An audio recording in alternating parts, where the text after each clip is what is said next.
Halo semuanya, perkenalkan kami dari mahasiswa-mahasiswi Institut Kesehatan Sumatera Utara dari jurusan Gizi semester 4. Video ini kami buat untuk menjelaskan penentuan status gizi pada ibu hamil.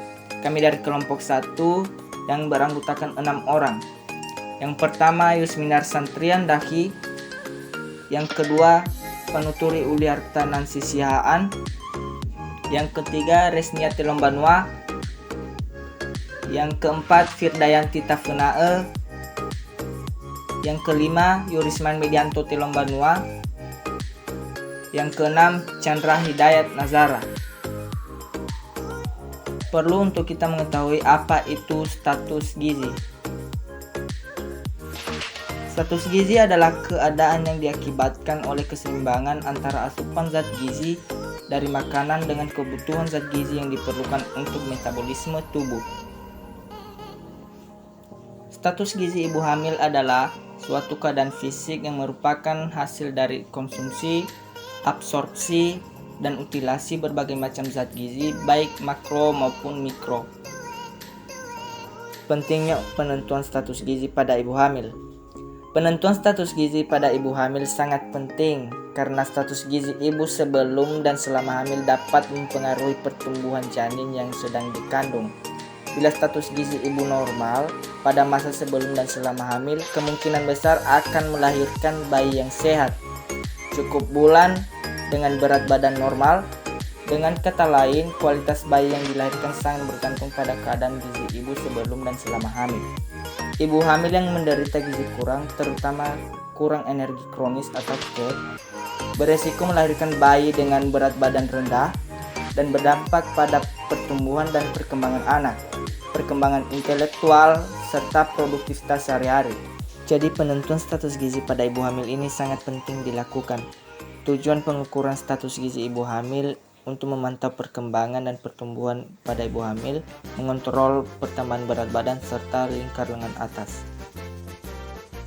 Metode pengukuran status gizi pada ibu hamil ini salah satunya antropometri. Metode antropometri adalah menilai status gizi dengan menjadikan ukuran tubuh manusia sebagai metode untuk menentukan status gizi. Alat yang digunakan dalam pengukuran antropometri yaitu timbangan digital untuk mengukur berat badan, mikrotos untuk mengukur tinggi badan, dan pita ukur untuk mengukur lingkar lengan atas. Adapun data responden ibu hamil, yang pertama Ibu Mirna umur 29 tahun trimester kedua usia kehamilan 5 bulan. Yang kedua Ibu Laras umur 23 tahun trimester ke-1 usia kehamilan 8 minggu. Pertama, pengukuran berat badan. Langkah-langkahnya yaitu mengecek weight scale atau timbangan berat badan harus menunjuk angka 0 sebelum digunakan, meminta subjek untuk melepaskan jaket, dompet, HP atau berpakaian minimal, mempersilahkan subjek berdiri di tengah timbangan badan dengan posisi seimbang tanpa dibantu, pandangan lurus ke depan, membaca skala berat badan dan dicatat dalam 0,1 kg terdekat, kemudian mencatat hasil pengukuran berat badan. Kedua, pengukuran tinggi badan. Langkah-langkahnya yaitu melepaskan alas kaki atau topi, mempersilahkan berdiri tegak, merapat di alat ukur, memposisikan tumit betis, gluteus, scapula, dan kepala merapat di alat ukur, meminta subjek atau responden untuk memandang lurus ke depan atau Frankfurt plane horizontal dan lengan bebas di samping badan, meminta subjek menarik nafas panjang dan berdiri tegak untuk membantu penegakan tulang belakang, menurunkan movable headboard dengan pelan hingga mencapai bagian di atas kepala, mencatat hasil pengukuran tinggi badan. Ketiga, pengukuran lingkar lengan atas. Langkah-langkahnya yaitu tetapkan letak bahu dan letak siku tangan, tetapkan titik tengah lengan atas. Caranya rentangkan pita dari bahu ke arah siku, lingkarkan pita ukur tepat pada tengah-tengah lengan atas ibu, mencatat hasil pengukuran lila. Bila masih berada di bagian merah, maka ibu tersebut tergolong sangat kurus atau menderita KED. Hasil setelah dilakukan pengukuran, Ibu Mirna diketahui berat badan sebelum hamil 58 kg dan berat badan saat hamil usia kehamilan 5 bulan 65 kg, tinggi badannya 155 cm dan lingkar lengan atas 26,4 cm.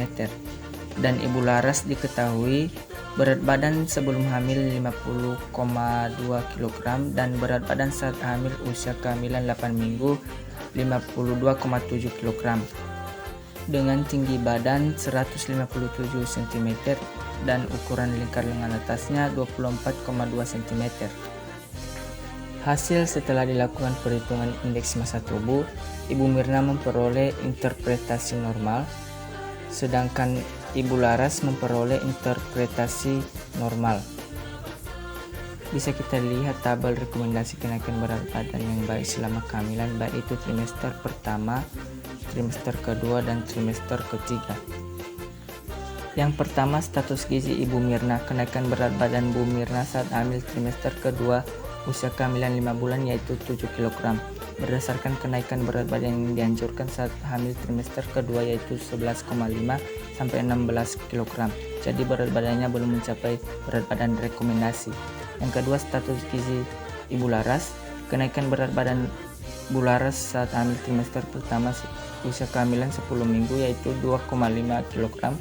Berdasarkan kenaikan berat badan yang dianjurkan saat hamil trimester pertama yaitu 0,5 sampai 2 kg. Jadi berat badannya sudah mencapai berat badan rekomendasi. Hasil pengukuran lingkar lengan atas kedua ibu hamil tergolong normal, di mana hasil pengukuran lingkar lengan atas Ibu Mirna yaitu 26,4 cm dan pada Ibu Laras 24,2 cm. Ibu hamil dikatakan mengalami masalah gizi kurang energi kronis atau KEG jika lilanya lebih kecil dari 23,5 cm.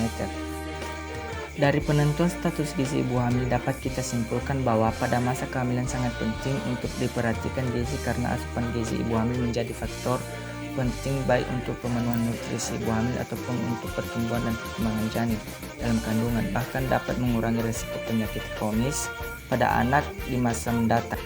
Jadi kita sebagai mahasiswa gizi memiliki kewajiban untuk mengedukasi masyarakat, salah satunya pada ibu hamil dalam pemantauan status gizi secara teratur dan menerangkan pola hidup sehat serta makan makanan yang bernutrisi atau seimbang agar tercipta generasi yang bebas dari stunting dan malnutrisi. Semoga video ini bermakna dan bermanfaat. Ibu sehat, bayi sehat.